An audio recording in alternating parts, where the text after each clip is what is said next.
श्री शिवाय नमस्तुभ्यम दोस्तों, हर हर महादेव, ओम नमः शिवाय, जय महाकाल। यदि आपके पति और बच्चे गलत रास्ते पर हैं, आपकी बात नहीं मानते हैं, आप उनको कुछ भी चीज़ समझाते हैं तो उल्टा वह आप पर गुस्सा करने लग जाते हैं, आपको क्रोध दिखाने लग जाते हैं और आपको चुप करा देते हैं, तो अपने पति और बच्चों को सुधारने के मैं आपको 2 महा उपाय बताने वाला हूं, जिस उपाय को गुरुजी ने बताया है।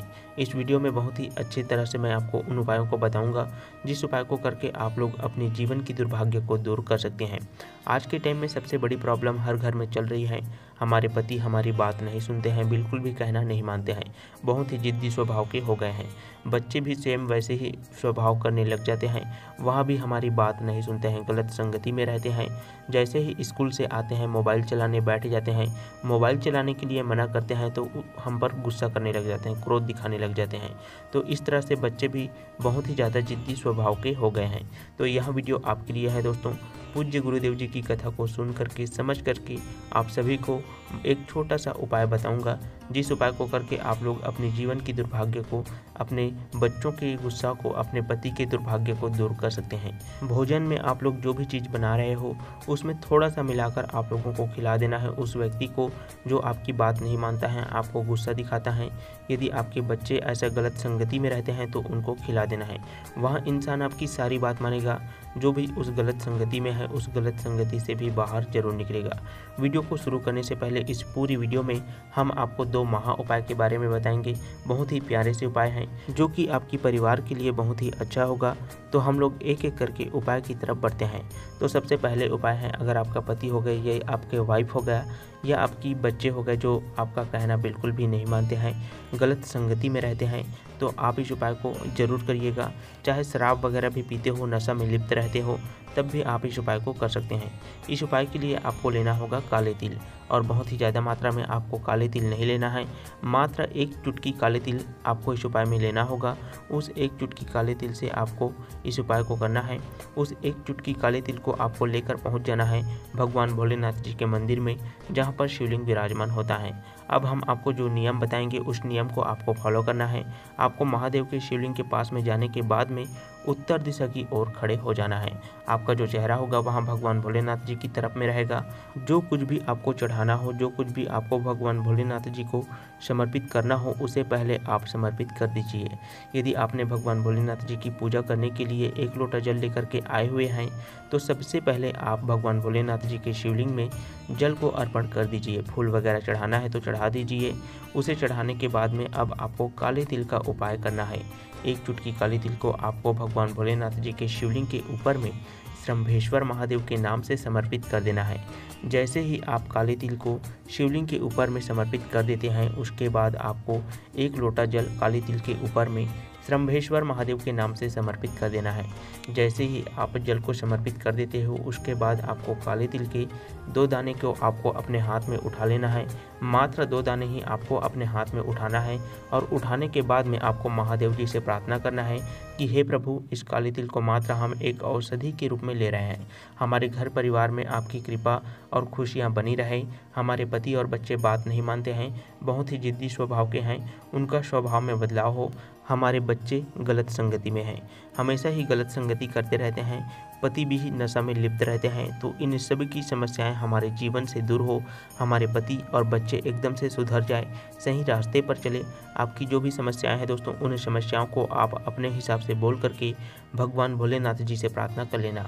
उसके बाद आपको उन दोनों काले तिल को ले करके आ जाना है अपने घर पर, और जैसे ही आप अपने घर पर पहुंच जाते हैं तो जो भी चीज़ आप खाने के लिए जैसे बनाते हैं घर में, खाना में जैसे सब्जी बनाते हैं, चावल भी बनाते हैं, तो आप लोग उनमें उन दोनों काले तिल को शंभेश्वर महादेव के नाम से डाल करके, जो भी व्यक्ति आपकी बात नहीं मानता है, गलत संगति में रहता है, हमेशा ही बुरे व्यवहार करता है आपके साथ, उस व्यक्ति को खिला देना है।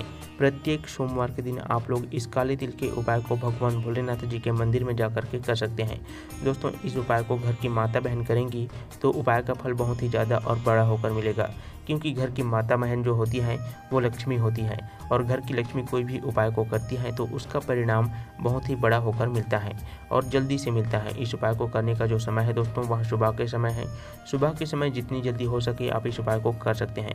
अगर आप किसी कारणवश किसी काम में व्यस्त रहते हैं तो आप इस उपाय को सुबह के समय 10, 11, 12 बजे तक भी करेंगे, तब भी आपको उपाय का फल बहुत ही जल्दी से मिल जाएगा। तो दोस्तों इस प्रकार से हमने आपको पहले उपाय को बहुत ही अच्छी तरह से बता दिया है।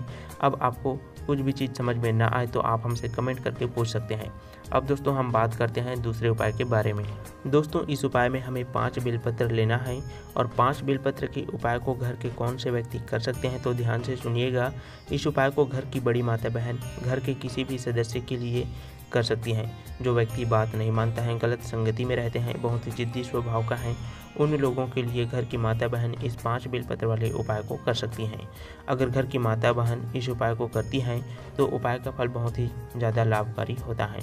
अब दोस्तों हम बात करते हैं इस उपाय को आपको किस समय पर करना है। तो आप महीने के किसी भी सोमवार को सुबह के समय जितनी जल्दी हो सके आप इस 5 बेलपत्र के उपाय को कर सकते हैं। अगर आप सुबह के समय किसी काम में व्यस्त रहते हैं तो आप इस उपाय को सुबह के समय 10, 11, 12 बजे तक भी उपाय को करते हैं, तब भी आपको उपाय का फल जरूर मिलता है। तो दोस्तों जो भी इस उपाय को करता है उसको ही इस उपाय की सारी सामग्री की व्यवस्था खुद ही करनी होती है, क्योंकि इससे ही उस व्यक्ति की मनोकामना जो है वो पूर्ण होती है। अगर घर की माता बहन इस वाले उपाय को करती हैं तो उनको ही उपाय की सारी तैयारी करना होता है, जिससे उपाय का लाभ बड़ा होकर मिले और जल्दी से मिले। जब भी आप भगवान भोलेनाथ जी के मंदिर में जाते हैं अपने किसी भी उपाय को करने के लिए, तो आप लोगों को उपाय को करने के साथ साथ भगवान भोलेनाथ जी की पूजन सामग्री भी अपने साथ में लेकर जरूर जाना चाहिए, क्योंकि यदि आप लोग उपाय को करने के लिए ही जाएंगे तो ऐसे में आपका उपाय पूर्ण रूप से काम नहीं करता है, क्योंकि आप अपने फायदे के लिए अगर किसी काम को करते हैं तो उसमें आपको ज़्यादा लाभ नहीं मिलेगा। इसीलिए दोस्तों आप लोगों को भगवान भोलेनाथ जी के उपायों को करने से पहले उनकी पूजा और उन पर 1 लोटा जल जरूर अर्पित करने चाहिए। उसके बाद में ही आपको उपाय को शुरू करना चाहिए। तो दोस्तों जैसे ही आप 5 बेलपत्र वाले उपाय को शुरू करते हैं तो उससे पहले आपको भगवान भोलेनाथ जी के दर्शन करना है, उनकी पूजन कर लेना है। दोस्तों इस उपाय के लिए हमें 5 बेलपत्र लेने हैं। हमें 5 बेलपत्र ऐसे लेने हैं जो कहीं से भी कटे फटे ना हो। साथ ही साथ दोस्तों इस उपाय में हमें लेना होगा एक सफ़ेद फूल। वह सफ़ेद फूल कोई सा भी हो सकता है, बस इस उपाय में हमें केतकी का जो फूल होता है उसको ही बस नहीं लेना है, बाकी कोई सा भी आप इस उपाय में सफ़ेद फूल जो है वो ले सकते हैं। साथ ही साथ आपको लेना होगा तांबे का लोटा और उस तांबे के लोटे में अपने घर के पीने वाले जो जल होता है उसको ही हमें, जल की जो स्रोत होता है घर में, वहीं से हमें शुद्ध जल भर लेना है। इन तीनों चीज़ों को लेकर के आपको पहुंच जाना है अपने आसपास में जहां पर भगवान भोलेनाथ जी का मंदिर हो, जहां पर शिवलिंग विराजमान होता है, वहीं पर हमें पहुंच जाना है। और शिवलिंग के पास में पहुंचने के बाद में उस जगह पर खड़े हो जाना है। अब आपके पास में जो 5 बेलपत्र हैं दोस्तों उसको एक एक करके महादेव की शिवलिंग के ऊपर समर्पित करेंगे। और जब भी आप बेलपत्र को समर्पित करते हैं तो उसको आप कुंभकेश्वर महादेव का नाम लेकर के बेलपत्र को शिवलिंग के ऊपर में समर्पित आपको करना है।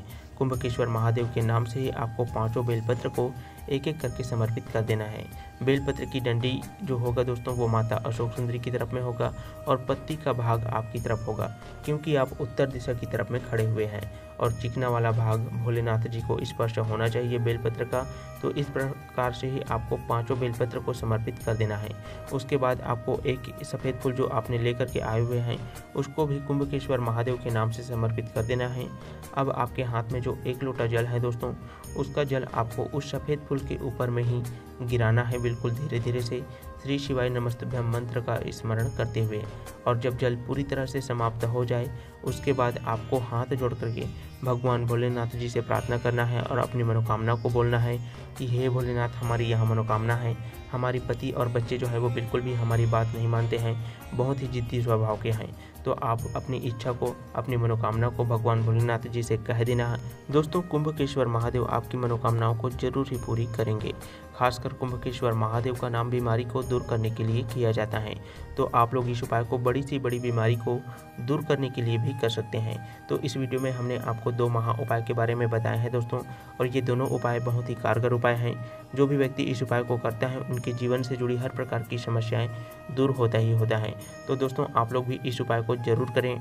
उम्मीद करता हूँ कि यह उपाय आपको बहुत ही अच्छी तरह से समझ में आया होगा। यदि आपको कुछ भी चीज़ समझ में ना आए तो आप हमें कमेंट में पूछ लेना।